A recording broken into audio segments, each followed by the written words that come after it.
చేసిన దయా ధర్మాలు అవన్నీ చూసిన తర్వాత ఎందుకు జీవితం అనిపించింది.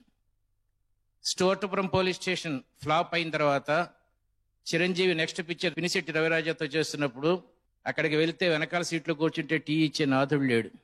ఈ గ్లామరస్ ఫీల్డ్ అలాంటిదని నాకు తెలుసు.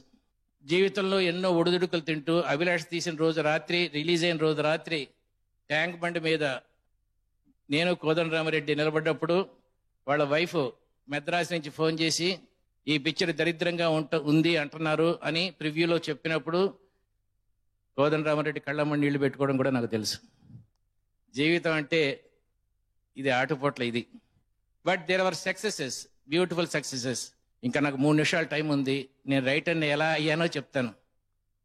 నా 17వ ఏటన నేను సూసైడ్ చేసుకుందాం అనుకున్నాను. ఎవరికి రాకూడని ఒక భయంకరమైన వ్యాధి నాకు వచ్చింది. దానికి అప్పుడు మందు లేదు, ఇప్పటికీ ఇంకా మందు కనుక్కోలేదు. ఏంటంటే నేను ఇంకా పొడుగు ఎదగనని తెలిసిపోయింది. ఇలా పొడుగ్గా ఉన్న నాగబాబు లాంటి వాళ్ళు చూస్తే జీవితంలో వాళ్ళే ఏదైనా సాధించగలరు అనిపించింది. నిద్రపోతుంటే చెవిలో ఒక వాయిస్ వినపడేది, పొట్టి పొట్టి పొట్టి పొట్టి పొట్టి అని.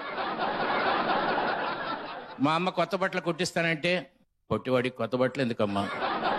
ఈ టైప్లో జీవితం అంతా పొట్టి పొడుగు మధ్య ఆగిపోయింది.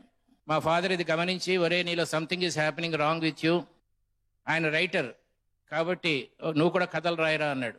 అప్పుడు మీలో చాలా మంది పుట్టి ఉండరు. 1968లో నా మొట్టమొదటి కథ నవంబర్ 14న చందమామలో పబ్లిష్ అయింది. ఎవడో వచ్చి షేక్ హ్యాండ్ ఇచ్చాడు, బాగా రాసేవరా, పొట్టడు అయినా బాగా రాసేవరా అన్నాడు. అప్పుడు పెద్ద నాకు భయం అనిపించలే, దుఃఖం అనిపించలే, ఎందుకంటే జీవితంలో మొట్టమొదటిసారి షేక్ హ్యాండ్ వచ్చింది. అక్కడి నుంచి పుంఖానుపుంఖలంగా రాయటం మొదలుపెట్టాను. కీర్తిశేషుల నాటకంలో భణిపాటి రాధాకృష్ణ గారు ఒక డైలాగ్ రాస్తారు, అదిగో వినరా చప్పట్లు, అవే గదరా ఆకలిగొన్న కళాజీవికి పంచపక్ష పరమాన్నాలు అని చెప్పి. అలా రాసుకుంటూ వెళ్ళాను. ఆ రోజుల్లో మన ప్రధానమంత్రి లాల్ బహదూర్ శాస్త్రి గారు, ఆయన నాకన్నా పొట్టి. ఒక పొట్టివాడి ప్రధానమంత్రి అవగాలేంది ఒక పొట్టివాడి రైటర్ ఎందుకు అవ్వలేడని రాసి చివరికి సాహిత్య అకాడమీ అవార్డు వచ్చినప్పుడు ప్రధానమంత్రి పివి నరసింహరావు చేతుల మీద తీసుకున్నాను. నేను ఇంకొంచెం పొడుగ్గా ఉంటే నాకు ఈ కసి ఉండేది కాదు. ఆ కసి జీవితాన్ని ముందుకు నడిపిస్తుంది. మై డియర్ ఫ్రెండ్స్, మీరు అందంగా లేకపోవచ్చు, గొప్ప నటులు కాకపోవచ్చు, బాగా చదువు రాకపోవచ్చు, ఏదైనా కావచ్చు. ఐశ్వర్యరాయ్ కావాలంటే అదృష్టం ఉండాలి, కానీ మదర్ తెరిసా కావాలంటే మనసుంటే చాలు.